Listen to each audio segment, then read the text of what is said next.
Bapa di sorga, terpujilah namamu dari kekal sampai kekal. Kiranya channel ini menjangkau banyak jiwa-jiwa untuk kemuliaan namamu. Dan berkatilah setiap orang yang telah mendukung channel ini. Di dalam nama Yesus hambamu berdoa. Amin.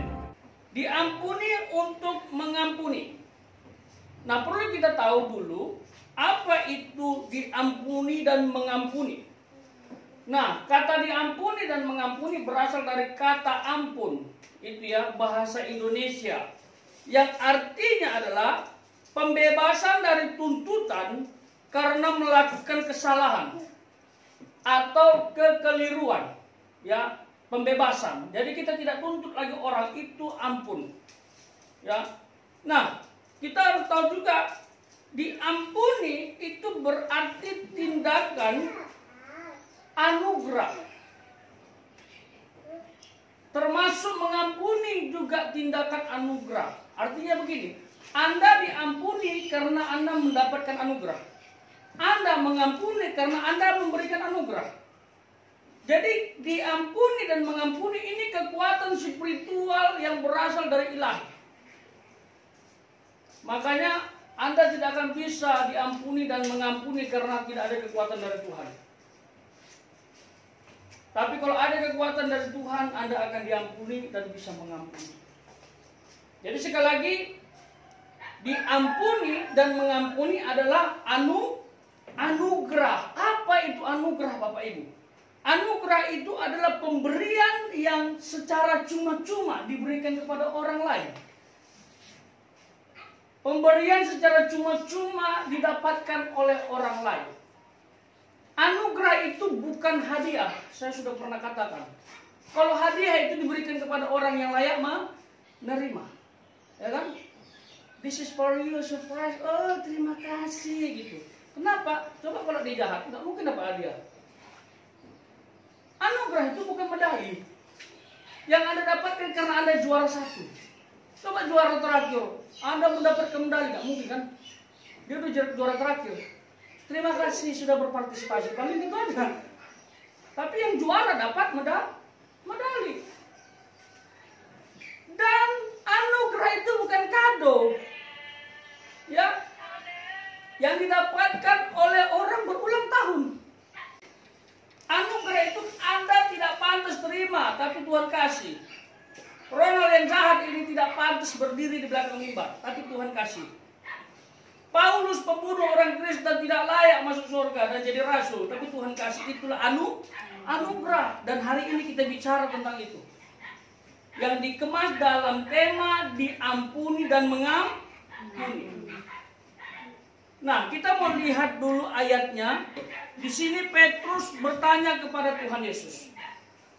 Dia bertanya dengan polos, berapa kali kita harus mengampuni saudara kita? Itu pertanyaannya.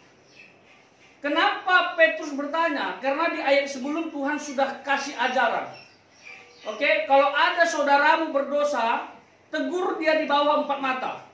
Kalau dia nggak bertobat juga, panggil saksi 1 atau 2 orang. Kalau nggak bertobat juga jangan hukum. Kau sudah dipanggil orang banyak. Anda siapa? Kalau Anda menghakimi orang lain, sebenarnya Anda jauh lebih buruk.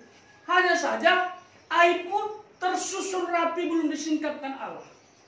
Makanya kalau saya melihat orang yang penuh dengan aib, ya sampai dia nggak bisa memikulnya, dikasih juga ke orang lain, itu saya maklum saja. Karena setiap orang punya aib. Apa kita punya aib?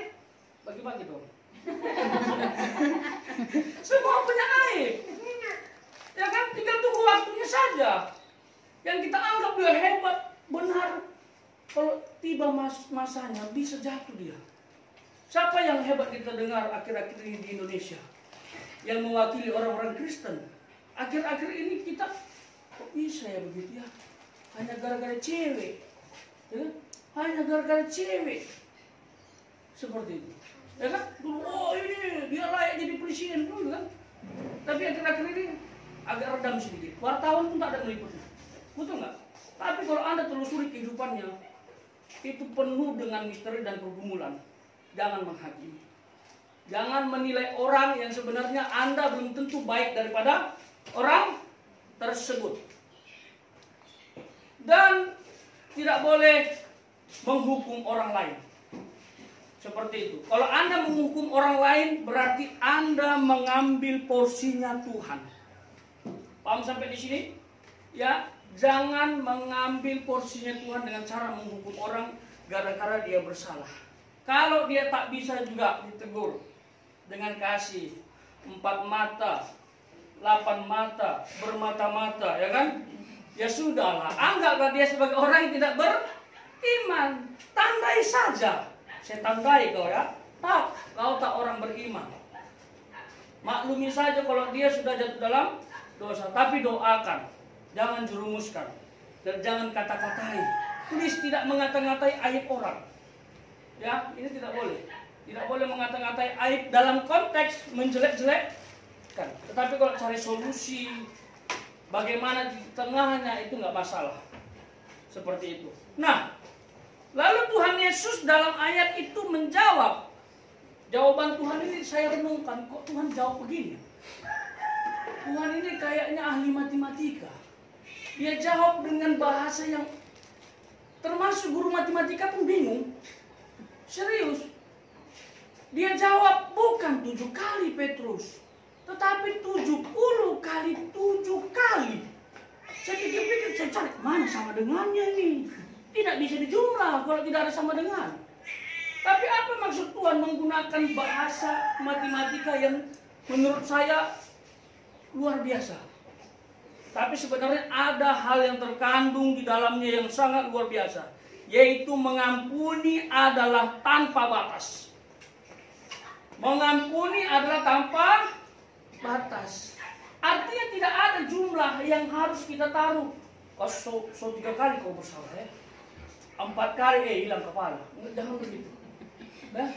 Saya susah sabar ini, sabar. Kau sudah dikasih tahu begitu terus. Udah dibilang jangan taruh odol di sini, kau taruh terus. Ya. Itu kan akhir sekali lagi kalau kau taruh odol di sini, jangankan odolnya kau pun saya tendang keluar. Ada orang yang sadis seperti itu. Artinya tidak ada kata jumlah. Peringatan kedua, peringatan ketiga, nggak ada di dalam Tuhan. Kenapa manusia punya kecenderungan untuk jatuh dalam dosa? Karena dia sudah diwarisi dosa asal dari Adam dan Hawa. Ya, satu sisi kita memang harus berjuang untuk hidup ini tetap kudus, tetap berkenan di hadapan Allah. Tetapi kita juga harus paham kesalahan teman kita bukan untuk dihakimi, bukan untuk dianiaya, tetapi untuk diampuni. Amin. Karena pengampunan tanpa batas. Lalu di ayat seterusnya Tuhan Yesus menggunakan perumpamaan. Perumpamaan seorang raja yang melakukan perhitungan dengan hambanya. Oke, raja melakukan perhitungan kepada hambanya yang meminjam uang kepada raja ini. Jadi dia panggil, sini kau dulu. Berapa utangmu? 10.000 talenta. Kau bayar itu. Tidak ada pun, kau bayar. Kau bayar, kau harus bayar itu. Tapi hamba ini terus bilang tidak ada. Sampai raja ini dalam ayat itu mengatakan, kalau begitu anak sama istrimu jual. Supaya kau bisa bayar itu utang. Wih, ngeri ya. Ini sebenarnya Tuhan Yesus kutip konteks di masa lalu. Benar loh, di zaman lampau. Sekarang sudah ada hukum hak asasi manusia yang ketat. Kalau zaman dulu ada pasar budak. Serius, di zaman Tuhan Yesus dan mundur ke belakang. Mungkin kalau kita belajar Alkitab start dari zaman Israel di Mesir.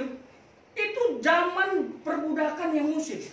Jadi kalau ada orang nggak bisa bayar hutang, anak dan istrinya bisa dijual. Supaya bayar hutang. Benar ya? Tetapi luar biasanya, pada saat hamba ini minta ampun, minta maaf, sang raja memaafkan. Sang raja mengatakan, oke, aku lunaskan hutangnya. Bayangkan di awal dia tegas, dia keras, anak istrimu kujual. Tapi waktu hamba minta ampun, minta maaf, oke, saya lunaskan. Tanpa syarat. Itulah anugerah. Jadi anugerah itu tanpa syarat, bukan ada syarat.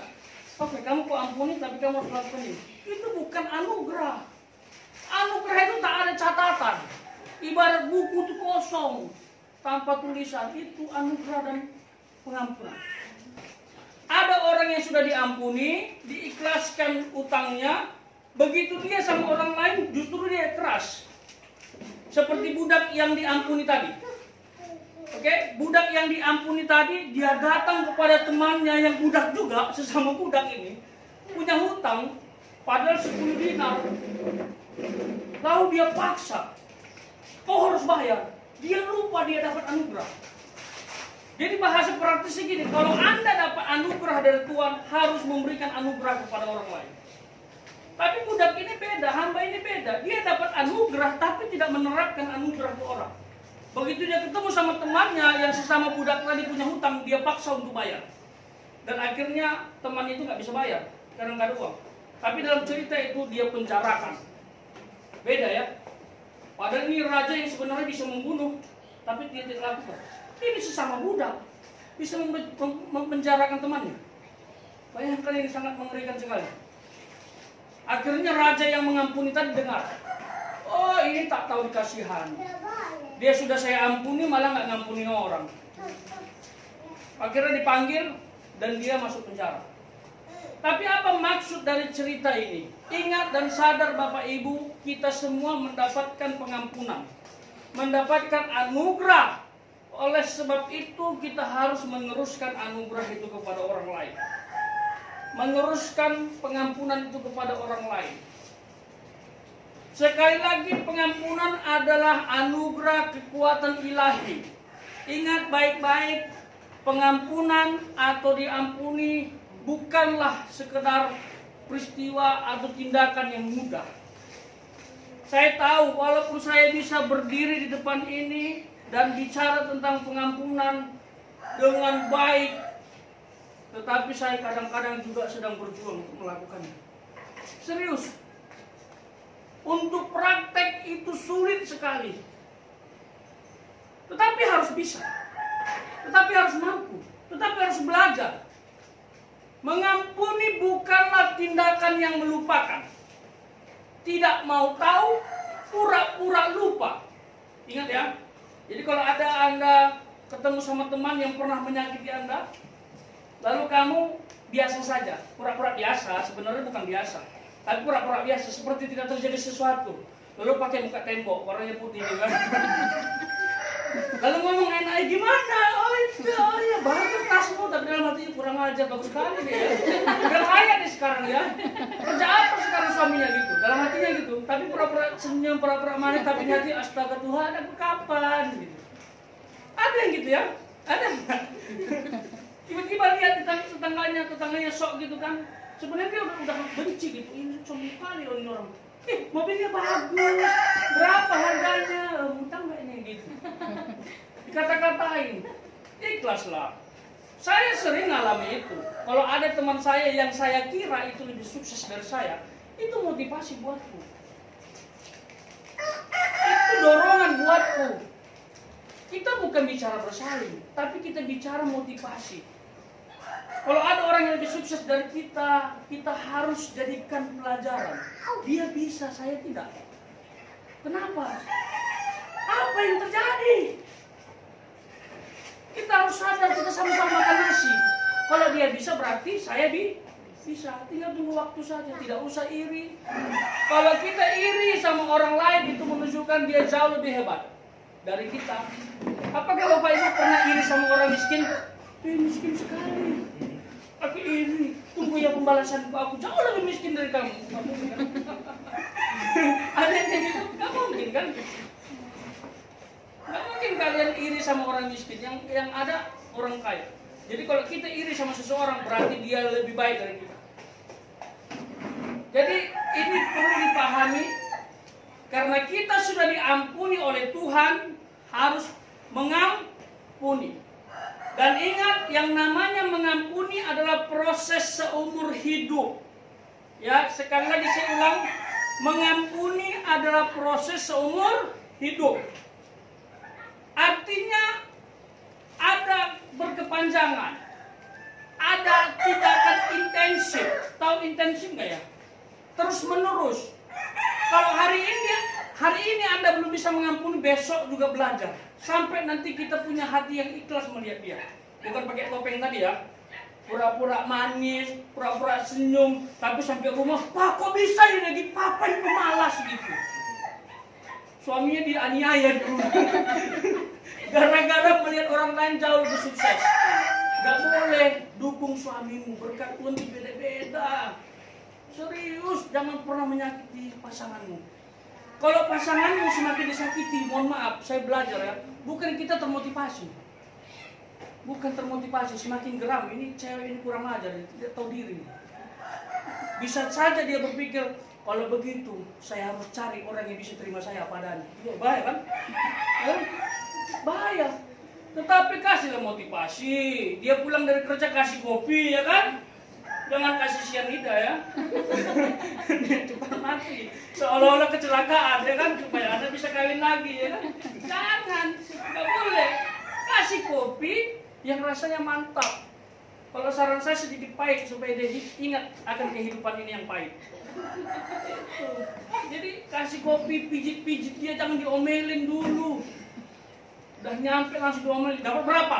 Berapa penghasilanmu? Waduh lah, langsung stres sama dia. Ini masa pandemi mah gak peduli. Begitu udah kena corona baru, kok bisa? Kok kena corona gitu.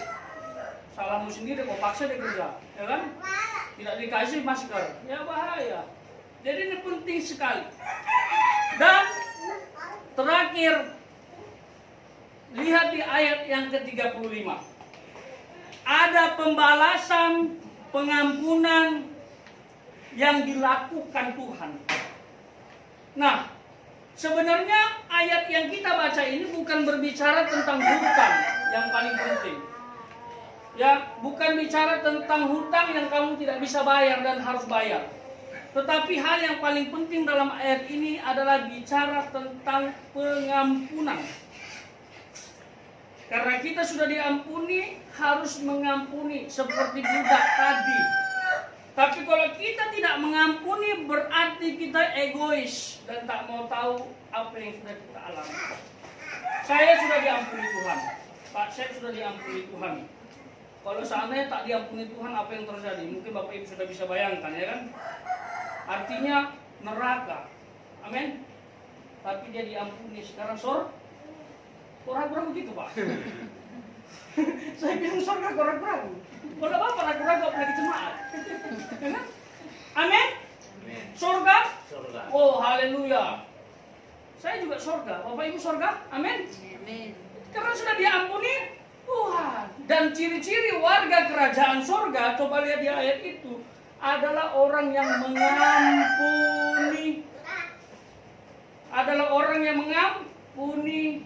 Jangan kasih target berapa kali dia harus melakukan kebaikan, berapa kali dia melakukan kesalahan. Gak usah pakai orek-orek ya. 1 kali, 2 kali, 3 kali sampai kertasmu habis. Wah, udah habis ini. Oh, tidak ada pengampunan bagimu. Karena pengampunan tanpa batas. Mungkin Anda ketemu sama dia, mukanya mah mau muntah kulit kobal gitu. Barangkali bisa begitu, tetapi Anda harus bisa. Anda harus belajar sampai nanti kamu bisa melihat dia tanpa terpengaruh. Tanpa terpengaruh. Jangankan Bapak Ibu, saya juga dengan istri saya juga, kita selalu belajar mengampuni. Saya bukan pribadi yang sempurna, banyak kekurangan, tanya dia. Kalau mungkin dia jabarkan, mungkin butuh 1 hari untuk didengarkan. Ada saja keluhan yang dia tidak ingat jadi ingat, tambah satu-satu terus kesalahan. Tapi itulah manusia. Tak ada manusia yang sempurna. Mau punya istri seperti apa, ada kesalahannya, ada kelemahannya. Mungkin dia unggul di dapur, tapi belum tentu unggul di lain. Serius. Mungkin dia nggak bisa ini, tapi dia bisa itu. Jadi nggak usah membanding-bandingkan pasanganmu. Justru akan menyakitkan. Kamu bandingkan suamimu dengan orang lain, kamu bandingkan istrimu dengan orang lain, itu menyakitkan. Itu namanya kamu tidak bersyukur karena sudah Tuhan kasih. Kalau pasangan sudah Tuhan kasih ini, untuk kamu, ya syukuri, hebatkan dia. Itu tugasmu. Yang cewek-cewek, mohon maaf, ini Alkitab saya sampaikan. Ya, jangan dominan sama suamimu. Kalau Anda dominan, mengambil porsinya dia sebagai pemimpin, Anda menyalahi Alkitab. Itu bukan menunjukkan Anda wanita hebat, wanita buruk menurut Alkitab. Karena wanita diciptakan untuk mensupport pria, menghebatkan dia, bukan kamu yang hebat. Kalau ibarat dunia perfilman, istri itu bagaikan sutradara. Sukses tidaknya film, istri yang mensupport. Lalu nanti laki-laki atau suaminya di depan menunjukkan kemampuannya. Percayalah, semakin Anda banyak menuntut suami, semakin terpuruk ia. Tapi kalau Anda menerima kelemahannya yang kecil ini, menghebatkan bakatnya yang sedikit ini, bisa jadi ampuh. Sekali lagi tidak usah membanding-bandingkan. Semua sudah ada porsi. Bahkan berkat Tuhan pun sudah disediakan untuk setiap orang berbeda-beda. Amin? Tidak harus sama. Tetapi hebatkan dia, maklumi dia. Tetapi kalau mungkin Anda indikasi malas, ya cubit sedikit saja, jangan banyak-banyak, nanti dia lari. Ya, dan pastikan kopi Anda jauh lebih enak daripada kopi di warung sana. Kalau kopi di warung sana jauh lebih enak daripada kopi yang Anda buat, apalagi kopi yang dicampur dengan caci maki, kurang ajar. Dasar pemalas tuh, rasanya pahit minta ampun. Dia pasti cari kopi di luar sana. Oh, dia ketemu Starbucks, lupa pulang. Laki-laki itu Bapak Ibu, dia tak peduli bayar lebih mahal, asal aman. Betul nih, ya kan? Daripada kita minum kopi, istri kita, pahit, dia minta ampun. Saya bilang pahit sekedar saja, ada gula sedikit, pahit dia minta ampun. Begitu kita minum kopi di luar sana, jauh lebih mahal bro. Di rumah gratis, di luar sana 100.000, tak masalah. Yang penting aman. Paham maksud saya? Ini harus pakai ilustrasi kopi ya. Mudah-mudahan paham. Artinya jaga tempat Anda masing-masing, jangan sampai suami melirik di sana. Tapi dimulai dari yang namanya mengampuni. Sebenarnya ini masalahnya. Kita harus belajar dari kata mengampuni. Kenapa orang bisa tuntut berlebihan, protes berlebihan kepada pasangannya? Sebenarnya satu, dia tidak bisa mengampuni pasangannya. Dia tidak bisa terima pasangannya. Dia berharap lebih. Tapi yang laki-laki jangan ini dong, tahu diri lah. Kalau udah istri dia support suaminya, kalau istri sudah menjadi istri yang baik, ya kamu jangan merajalela. Kamu juga harus peka, oh istriku support aku. Kamu juga harus menyiapkan diri untuk lebih hebat. Karena laki-laki itu jadi kepala, jadi pemimpin. Amin. Itu yang harus kita tahu. Kalau udah istrimu support kamu, berarti kamu harus menunjukkan kapasitas dan kemampuan. Kapasitas dan kemampuan tidak ditentukan oleh pendidikan. Joy to the world, the Lord is come. Let earth receive